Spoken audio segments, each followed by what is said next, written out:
कुछ फैसले हो गए हैं पिछले चंद दिन में, ख़ासतौर पर पीटीआई के नए चेयरमैन का, और फिर कुछ बड़े सियासतदानों को रिलीफ मिलने के अदालती फैसले भी सामने आ रहे हैं। इस सूरत में क्या अब से लेकर आगे तक, जब इंतखाबी मुहिम शुरू होनी है, इलेक्शन की तारीख 8 फरवरी है, उसमें क्या लेवल प्लेइंग फील्ड मिल जाएगी? क्या सियासी हालात बदल जाएंगे?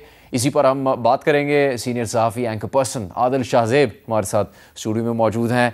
सीनियर सहाफ़ी मज़हर अब्बास साहब हमें वीडियो लिंक पर कराची से ज्वाइन कर रहे हैं। आप दोनों का बहुत शुक्रिया। आदिल साहब, पिछले चंद दिन में जो वाक़यात हुए हैं और पीटीआई के इंट्रा पार्टी इंतखाबात, जो शिकायत चली आ रही थी, उसको हम मद्देनज़र रखना चाहते हैं। और जो एक शिकायत थी कि लेवल प्लेइंग फील्ड नहीं मिल रही तमाम सियासी जमातों को, उस पर साद रफ़ीक साहब ने बात की है, ख़ास तौर पर तहरीक इंसाफ के हवाले से। वो उनकी हम गुफ्तगू आपको दिखाते हैं, देन हम अपनी बातचीत शुरू करेंगे। हमने भी नवाज शरीफ के बगैर 3 इलेक्शन लड़े हैं, कभी जेल में, कभी जलावतनी में। हम उन्हें ये मशवरा देंगे कि वो इलेक्शन लड़े, तो पीटीआई को इलेक्शन लड़ना चाहिए, उन्हें बिल्कुल बाइकआउट नहीं करना चाहिए, और उन्हें अपने जो भी उनके वोटर हैं उनकी तवक्कुआत पूरी करनी चाहिए। हमें अपने वोटर की करनी चाहिए। फिर जब नई असेंबली बनेगी तो नई सियासत शुरू होगी। हम बिल्कुल नहीं चाहते कि कोई जमात सियासी इंतखाबी अमल से बाहर रहे। ये खुशाइन बात है, और क्या इससे लेवल प्लेइंग फील्ड की शुरुआत हो सकेगी सब जमातों के लिए, या मुमकिन नहीं है? मोहम्मद जुनैद साहब बहुत शुक्रिया। आई थिंक खुशाइन तो नहीं है, पाकिस्तान का आइन यही कहता है अगर आप किसी सियासी जमात को किसी भी वजह से इलेक्शन से आउट रखेंगे तो फिर इलेक्शन प्रोसेस पर सवाल तो उठते हैं, और माजी में भी यही होता रहा है। लेकिन अगर एक सियासी जमात खुद को उसका कॉन्डक्ट ही ऐसे हो कि वो खुद को दीवार से लगाने के लिए ही सब कुछ कर रही हो, और मैं तहरीक इंसाफ की बात करूं, पिछले 1.5 साल में जो तहरीक इंसाफ ने सियासत की, जिसका हमने पीक देखा 9 मई तक, अब जब आप रियासत को चैलेंज करेंगे पाकिस्तान जैसे मुल्क में, तो फिर रियासत रिस्पॉन्ड भी करेगी, तो ऑब्वियसली उसमें फिर पाकिस्तान का हमारी एक तल्ख तारीख रही है, उसमें जब रियासत फिर रिस्पॉन्ड करती है तो फिर आपको मिसालें हमारे सामने कई मौजूद हैं। लेकिन तहरीक इंसाफ को लेवल प्लेइंग फील्ड मेरे ख्याल में कि 15 दिसंबर को जब इलेक्शन शेड्यूल का ऐलान हो जाएगा, उसके बाद देखना पड़ेगा कि क्या उन्हें उसी तरह जलसों की इजाज़त है जिस तरह बाकियों की। वर्कर कन्वेंशन तहरीक इंसाफ भी कर रही है, वर्कर कन्वेंशन पीपल्स पार्टी भी कर रही है, वर्कर कन्वेंशन जो हैं वो मुस्लिम लीग नून भी कर रही है। देखिए, हमने 2018 का इलेक्शन देखा था, जब एक प्री पोल रिगिंग का आगाज 2016 से हो गया था, बड़ी एक सिस्टमैटिक, और वो बिल्कुल उस वक्त की इस्टेब्लिशमेंट उसमें इन्वॉल्व थी, हम सबको पता था, हम सबके मुंह पे टेपें लगा दी गई थी। फिर आरटीएस जब फेल हुआ तो वो मामला मुकम्मल हुआ। उसके बाद 3.5 साल इमरान खान साहब की जिस तरह से गवर्नमेंट चलाई गई, तो वो उस वक्त लेवल प्लेइंग फील्ड कहाँ था? पाकिस्तान की 90% जमातें एक तरफ, तहरीक इंसाफ अगर सियासी जमातों की बात की जाए 10% ही है ना, परसेंटेज वाइज अगर आप बात करें, तो तहरीक इंसाफ का मसला ये है कि वो लेवल प्लेइंग फील्ड इसे समझते हैं कि इस्टेब्लिशमेंट हमें इस्टेब्लिशमेंट ने गोद से क्यों उतारा, और इस्टेब्लिशमेंट हमें दोबारा गोद में बिठा के इमरान खान साहब को वजीर आजम बनवा ले, फिर लेवल प्लेइंग फील्ड है। लेवल प्लेइंग फील्ड वो ये नहीं कहते। माजी से भी इसका जोड़ा है मज़हर साहब, यही है इसका मतलब क्या कि तहरीक इंसाफ ये चाहती है, और क्या साद रफ़ीक का ईमानदाराना मशवरा है, या फिर उन्होंने बस एक रस्मी कार्रवाई पूरी की? शुक्रिया जुनैद। देखिए, असल चीज़ ये है कि हम क्या समझते हैं कि लेवल प्लेइंग फील्ड क्या होती है, कोई पार्टी क्या समझती है, ये बिल्कुल डिफरेंट है। आप एज ए डेमोक्रेट क्या समझते हैं? आप क्या समझते हैं कि आज मीडिया जो है वो मुकम्मल तौर पे आज़ाद है, हर चीज़ पर कमेंट कर सकता है? नहीं कर सकता।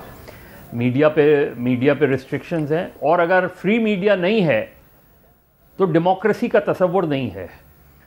और अगर किसी सियासी जमात को, किसी पॉपुलर लीडर को, माजी में भी ऐसा होता रहा है, ये बात ठीक है, हम उसी सियासी दायरे में घूम रहे हैं, हम उससे बाहर ही नहीं निकल पाते, हम शख्सियात तब्दील हो जाती हैं, हमारा सिस्टम उसी तरह चलता रहता है। कल 2017 में नवाज़ शरीफ साहब को आउट किया गया, 2018 का इलेक्शन मैनेज हुआ, 2022 में वोट ऑफ नो कॉन्फिडेंस को मैनेज किया गया, वही सिलसिला चल रहा है ना। तो आप आज कैसे कह सकते हैं कि आज लेवल प्लेइंग फील्ड मौजूद है? नहीं है लेवल प्लेइंग फील्ड। एक तो इब्तदाई नतीजा आपको मौसूल हो गया कि जी इमरान खान जो है अब तहरीक इंसाफ के चेयरमैन नहीं रहे। यही सूरत हाल में, ऐसी सूरत हाल में अब जब इलेक्शन शेड्यूल आएगा, उसके बाद हम देखेंगे कि तहरीक इंसाफ के लोगों को क्या आज़ादाना तरीक़े से अपनी नॉमिनेशन फ़ाइल करने की इजाज़त होती है, या जो नॉमिनेशन फाइल करने जाएगा उसके घर पे छापा पड़ जाएगा। कोई अगर ऐसा होता है, तहरीक इंसाफ को जलसों की इजाज़त नहीं मिलती या उनके लिए मुश्किलात खड़ी होती हैं, मीडिया पर ये होता है कि तहरीक इंसाफ के जलसे को किस तरह दिखाया जाए, मुस्लिम लीग नून और पीपल, तो जब तक आप उस तरीके से वो नहीं करेंगे, लेवल प्लेइंग फील्ड तो यही होती है, चाहे PMLN वाला केस हो, पीपल्स पार्टी वाला केस हो, PTI वाला केस हो। अभी हम देखेंगे PTI के इलेक्शन जो हुए हैं उसको इलेक्शन कमीशन में चैलेंज किया गया है। इलेक्शन कमीशन क्या फैसला करती है, क्या PTI से बल्ले का निशान भी ले लिया जाएगा?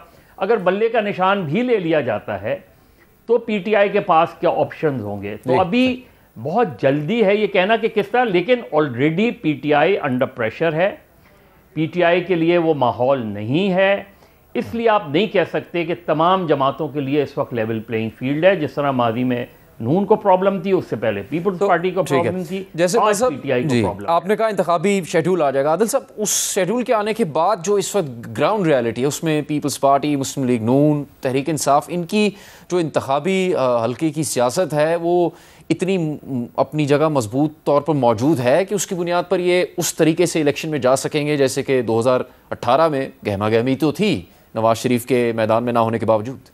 एक तो देखिए जुनैद, मैं एक बात बड़े वसूख से कहता हूँ कि लेवल प्लेइंग फील्ड जो है ना, बतौर सहाफ़ी और बतौर डेमोक्रेट मज़हर साहब की बात से मैं बिल्कुल एग्री करता हूँ कि लेवल प्लेइंग फील्ड जो है तमाम जमातों के लिए सेम होनी चाहिए।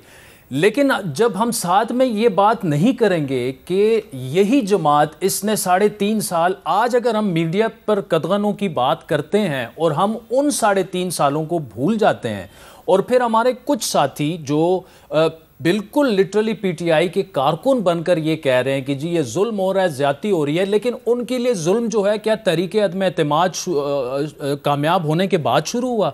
पाकिस्तान की सियासी तारीख में जो पॉलिटिकल इंजीनियरिंग है, क्या वो 2021 या 22 में शुरू हुई है या उससे पहले शुरू हुई है? तो हमें कंपैरिजन भी करना होगा और फिर हमें ये देखना होगा कि हम जिस जमात के साथ आज जो कुछ हो रहा है उसकी बात कर रहे हैं, अपना एजेंडा क्या है। क्या आज भी इमरान खान ये नहीं चाहते कि फौज मुझे रास्ता दे, जो फौज कहे मैं वही करूंगा, तो उसी तरह